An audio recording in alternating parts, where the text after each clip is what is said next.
안녕하십니까.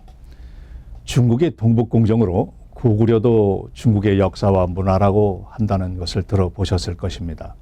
한편 일본이 과거 가야 땅에 진출해서 남사만을 통치했다는 임납분부설 또한 들어보셨을 것입니다.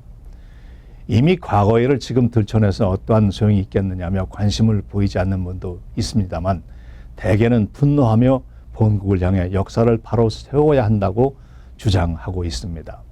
다행히 본국에서 역사 왜곡을 밝히고 바른 역사와 국통을 세워야 한다는 역사 바로 세우기 운동이 저변으로부터 끓어오르고 있습니다.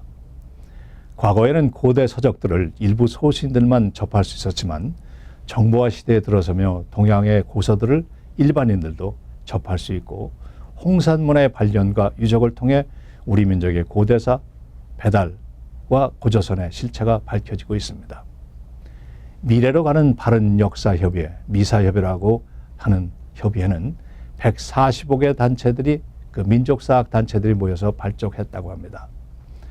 한국의 역사학계를 아직 장악하고 있는 강단사학자들 중에 한 사람이 일본의 식민사관에 입각해서 일본이 가야 땅에 진출해 임납본부를 설치하고 그 지역을 통치했다는 논문에 대하여 한가람 역사문화연구소장 이덕일 씨가 이는 터무니없는 말이며 고증과 증거를 들어 반박했는데, 이를 고깝게 여긴 강단사학자가 이덕일 씨를 피고로 법정에 세우는 사건이 있었는데, 이덕일 씨를 돕는 방편으로 미사협이 발족되는 계기가 되었다고 합니다.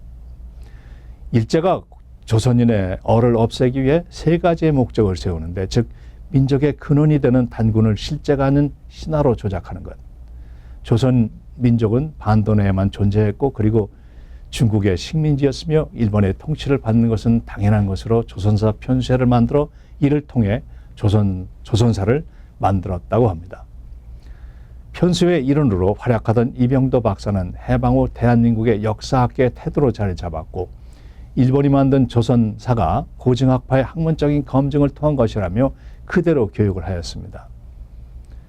대한민국의 역사교육강단은 이병도의 식민사관을 전수받은 제자들이 점령하였고, 일제가 조선을 탄압한 잘못된 부분들을 지적하며 식민사관은 정리되었다고 했지만, 한국사는 일제가 세 가지의 의도로 만들었던 그 틀을 그대로 유지해 왔습니다.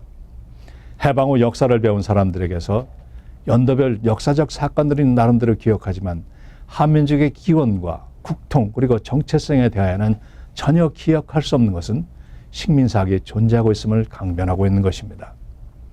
하여 지금 우리는 우리의 후세들에게 한국인의 얼과 정신이 똑바라지게 이것이라고 말할 수 없게 되었다는 것입니다.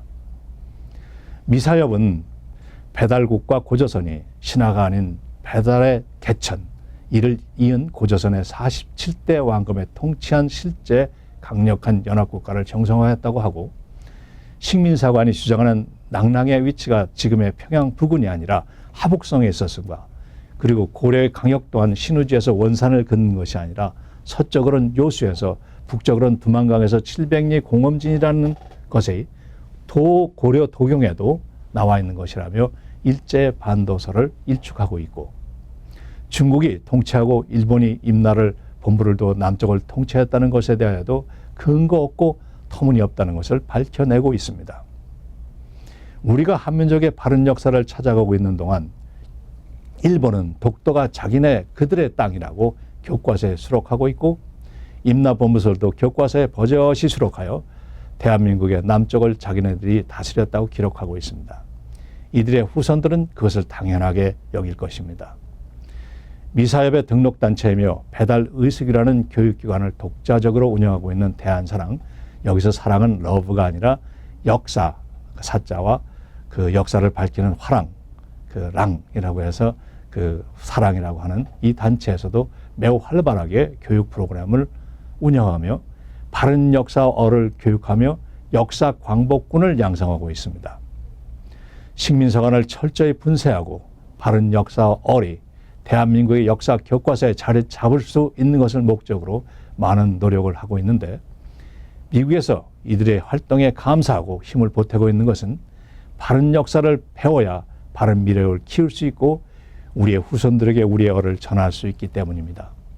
하루하루 살아가기 바쁘지만 후대들을 생각하면 우리가 반드시 짚고 그리고 대안을 제시할 수 있어야 하겠습니다. 안녕히 계십시오.